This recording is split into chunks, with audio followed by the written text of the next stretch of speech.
What's up, guys? Here we are with another reaction video, guys. We are here with U.S. enemies are not gonna like this video. Guys, I've been getting more fascinated and intrigued with history, more intrigued with geography, geopolitics. There's a lot I've been getting intrigued with, so this kind of falls right into that category.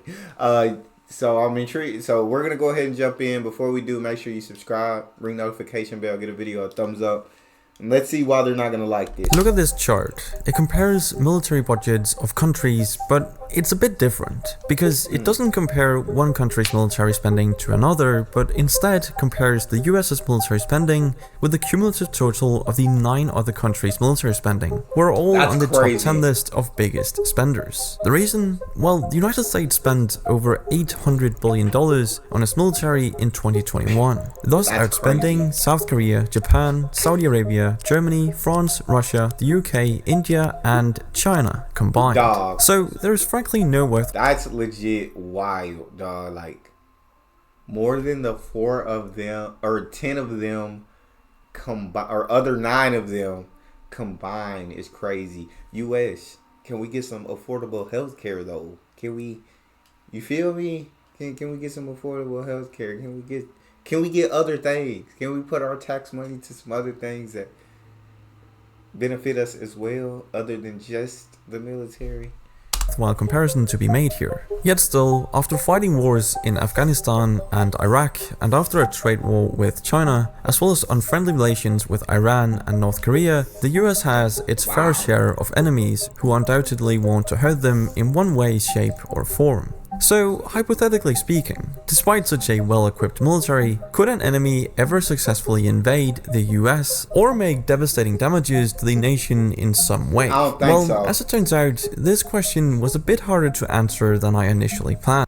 I feel like if we spending that much money, more than the next 9 countries combined, nobody better be able to cause any real damage to the US.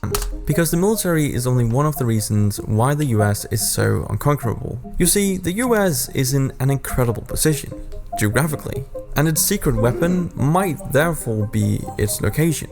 All you have to do is look at this map to understand why. For over 150 years, America's territory has stretched all the way across the continent from the Atlantic to the Pacific Ocean. These huge coasts separate the US from any potential enemy, so even in wartime, the American mainland is very well protected. Take World War II for example, when America fought in both Europe and Asia at the same time. Barely any attacks happened on US soil during the entire war. That meant American factories could keep making planes and weapons without interruptions, unlike the constantly bombed Soviet and British factories. On top of that, the Defense Production Act allowed the president to allocate materials and facilities for national defense, direct companies to prioritize government orders, and offer loans to companies to make this happen fast. In 2020, this law was used to increase the production of ventilators and medical-grade masks. So clearly, it's a very useful law to have in the toolbox, since the US still has a domestic industrial base with major shipyards, aviation, and automotive factories.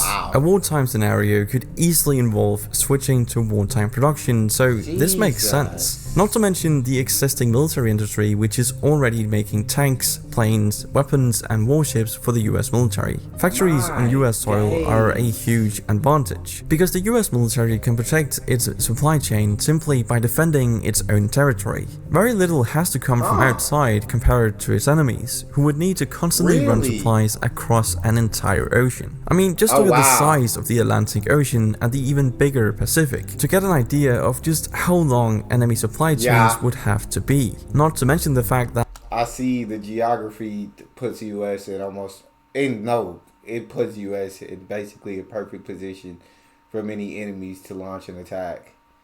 You're gonna struggle to invade the US. I mean, these oceans are huge to cross, and so you're gonna be detected before you can get close to the US. And with the amount the US spends on the defense budget, I'm sure you're going to be taken out before you can launch an attack on the US. That's really crazy to think about. And then the other thing that they were talking about is that Whereas a lot of other countries have to get their supply chains and stuff from elsewhere. The U.S. doesn't. The U.S. can go into wartime production and produce like these tanks, produce these planes, produce guns, produce everything that they need, almost everything that they need within the U.S. And so it's not like they're very dependent on getting outside resources. I guess I'd say outside resources from other countries as other countries are. So not only are they in a perfect geographical position, but most of their resources are coming from in-house, and if they go into wartime production, everything's in-house. So it's not like cutting a supply line will work. That with today's satellites, it would be trivially easy to spot an invasion coming from thousands of miles away and take out enemy shipments before they ever reached the US coast. Supply lines are critical in any war, and the US military is well known for its excellent logistics capabilities. They have the added advantage of the 45,000-mile highway system, which was designed with troop movements in mind. On top of that, the US has 140,000 miles of freight railway infrastructure. Now sure, this can be a double-edged sword, as enemies could use this infrastructure to penetrate into America's heartland. And infrastructure could definitely be a weak point if not properly guarded. A good example of this would be this pipeline that runs over 5,500 miles from Texas to New Jersey and carries nearly 45% of the East Coast's fuel supply.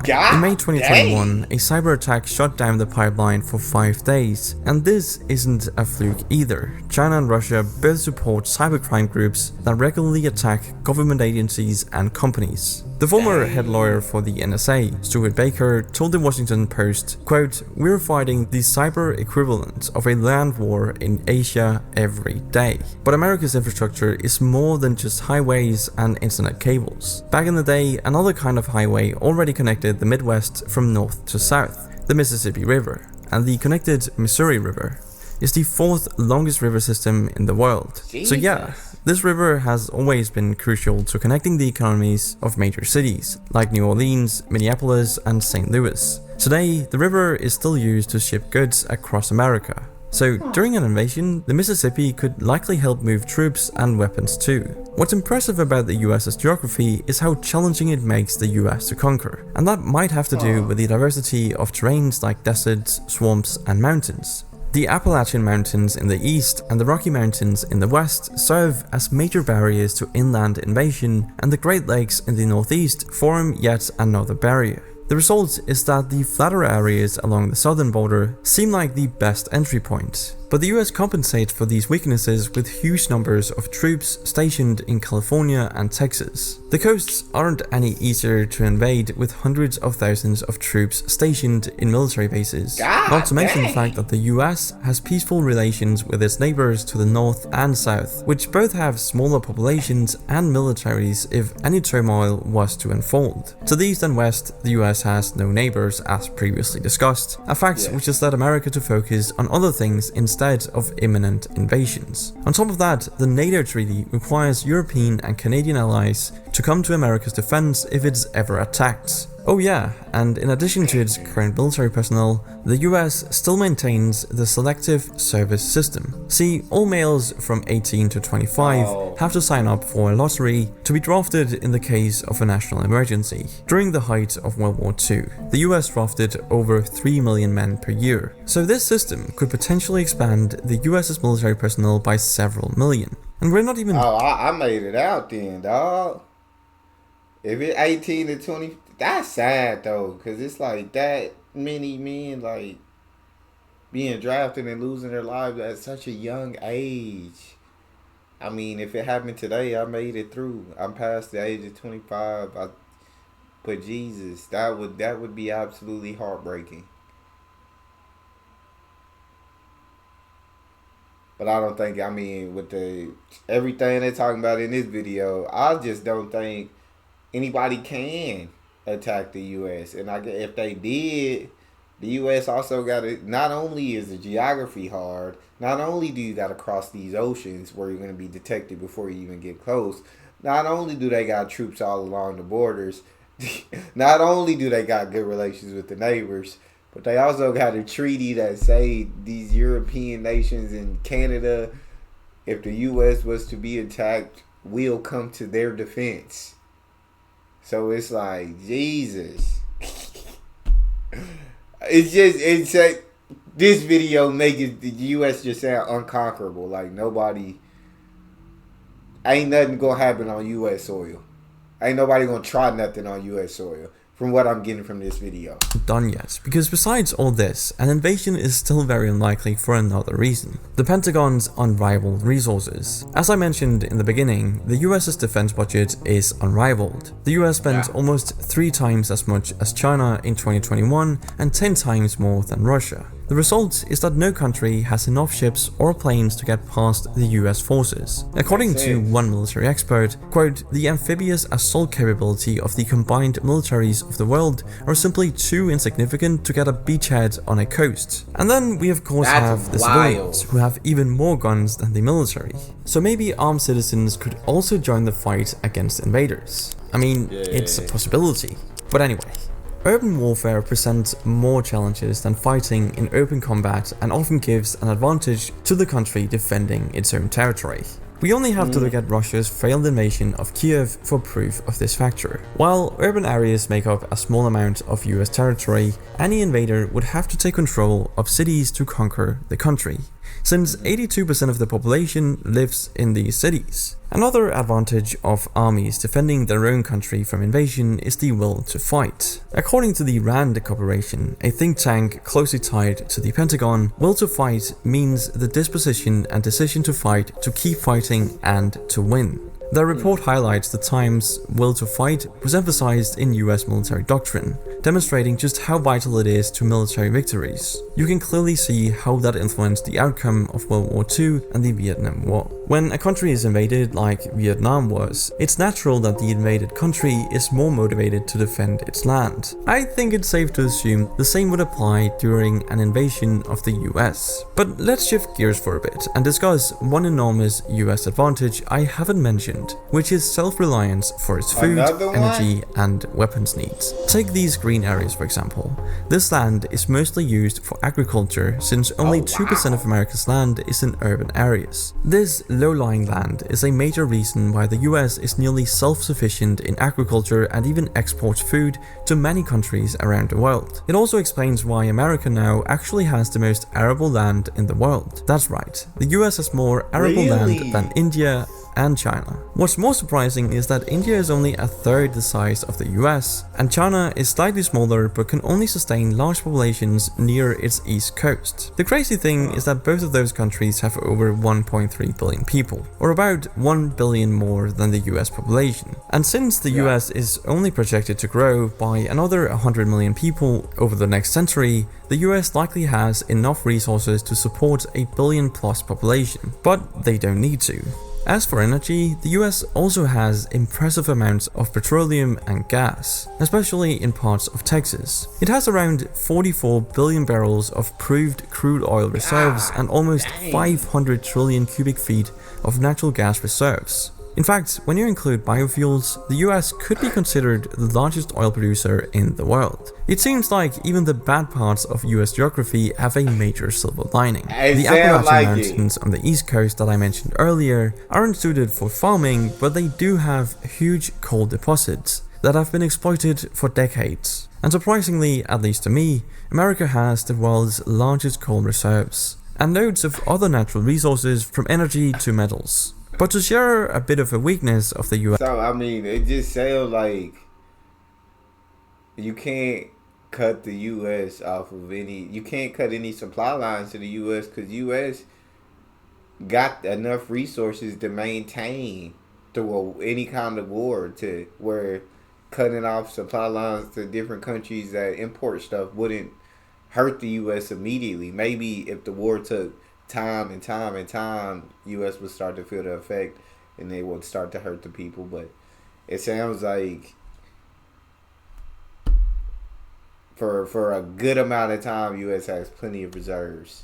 US, it turns out it doesn't have every metal it needs to defend itself. You see, this shiny looking rock is a mineral called antimony, and is critical for making bullets and other weapons, and even night vision goggles. While antimony played an important role in World War II ammunition production, the last mine in the US closed in 1997. The US is therefore reliant on China and Russia, its two biggest military rivals, for supply of this critical mineral. So the US does have weaknesses, but who could actually have the military might and, most importantly, motivation to try and invade the US? Well, the latest US defense strategy names the People's Republic of China as the US's most consequential strategic competitor, and notes that Russia poses acute threats. Beyond these two big threats, it also mentions North Korea and Iran. But let's focus on China for a bit. It's true that China is slowly building up its military capabilities, but it isn't even ready to launch an invasion on the island of Taiwan, let alone the west coast of the United States. I don't think I even need to mention how the loss of its largest trading partner would devastate the Chinese economy. Still, there's some reason for concern. If China disabled American satellites, it could debilitate the US military's ability to monitor troop movements in real time. If you're thinking this sounds like science fiction though, you'd be wrong, because in 2007, China successfully destroyed one of its own satellites with a ballistic missile. Floating 850 kilometers above the Earth, the destroyed satellite is at a similar altitude to US intelligence satellites. So China could theoretically destroy them too. In terms of Russia, well, they have now performed a similar test, which endangered the crew of the ISS. Taking out satellites is a bit extreme though, because it causes hazardous space debris that would affect all current and future satellites. That includes Russia's and China's satellites. But Russia and China are already interfering with US satellites on a daily basis. They're just using lasers and jammers instead of trying to shoot them down. What is even scarier though is China's recent investments in AI and quantum computing, which could change the future of warfare. I mean, imagine how hard it would be for the Pentagon to strategize against an enemy using an AI supercomputer to calculate decisions in milliseconds. Facts. But if we look at Russia again for a second... That's factual. That's fact. And the world is going on. I mean, wars are going to be fought with technology. It's getting to that point. That's where it's trending. The best technology is going to win. Their military has turned out to be much more disorganized and incompetent than we imagined before their invasion of Ukraine in early 2022. Still, they're definitely a force to be reckoned with nearly 1 million troops, thousands of vehicles, and specialized hacker units. As for other potential attackers, North Korea, for example, may boast that their nuclear weapons can reach the US mainland, but owing to their low budget and antique equipment, there's no way they could invade the entire US. Iran is a similar story, except that they don't yet have a nuclear warhead, although they're not far off. Realistically speaking, both countries use nukes to preserve the regime rather than actually use them against their enemies. Cuba and Venezuela are two other enemy nations in the US's backyard, but their troop numbers and military budgets are hardly enough to invade the United States. And if all else fails to stop an invasion, we shouldn't forget that America is a nuclear-armed nation itself. It has a triad of air, land, and sea missiles, which make it impossible to take out entirely. Land missiles are stored in the center of the country, and the sea missiles are in submarines, which are constantly on the move, hidden away without a blip on the radar. Since the Cold War though, nuclear weapons have acted more as a deterrent rather than a direct threat. You see, the principle of mutually assured destruction essentially means anyone who uses a nuke will get nuked back, launching a chain reaction of nuclear warfare, eventually obliterating Earth and ending humanity. But just for fun, let's compare nuclear arsenals. Alright, so the US and Russia currently have around 5,000 nukes, with around 1,500 deployed at heavy bomber bases and on intercontinental missiles. And then we of course have China. It has a couple hundred nuclear weapons, but none of them are deployed. Now, these numbers might seem high, since they can literally eradicate humanity, but this is actually a low point from the peak of 70,000 nukes worldwide in the mid-1980s. What's still quite worrying though is that while the US claims to have decommissioned over 11,000 nuclear warheads since 1994, China and Russia are thought to be increasing their stockpile. But despite this, I hope you can see how costly it would be to even attempt an invasion of the US. Any hypothetical invasion would have to overcome the US's huge military and geographical advantages to gain any ground. While it is plausible that a major state actor like China or Russia could take out satellites and hack critical infrastructure, they'd also have to contend with the millions of well-equipped troops on the ground and a hostile armed population. So realistically, a physical invasion isn't really a possibility, but what if America's enemies could get what they wanted without an invasion? Well, it turns out it's much easier to conquer hearts and minds in an information war than to win with soldiers on the ground. And that might have something to do with Russia's influence campaign in the 2016 US presidential elections. See, after a 3-year investigation, a bipartisan US Senate committee recently concluded that Russia conducted an influence campaign to help Donald Trump get elected. If that's not shocking enough, the report states that Vladimir Putin himself ordered the hacking of Democratic Party emails to be leaked over WikiLeaks. The FBI now has a warrant out for 12 Russian military intelligence officers it believes interfered in the 2016 elections. So this is a serious incident. A recent report by a group of intelligence agencies claims Russia tried to interfere again in 2020, though on a smaller scale. Whether Russia continues to meddle in US politics in the future or not, the damage may already be done as Americans increasingly report a loss of faith in democracy and government institutions. But that's it for this video. Thank you for watching, and I'll see you in the next one. Yeah, I was gonna say, I don't think any other country would be a threat to the United States. I feel like, if America was to fall, it will be from within. I think America could be its own worst enemy. So, I don't think it'd be from the outside. I think it'd be within. And then technology. I mean, the hackers, they be going crazy with everything they're able to do nowadays. But that's all we have for this one. If you enjoyed that one, make sure you check out this one. I think you liked it just as much. It's your boy Neal, out.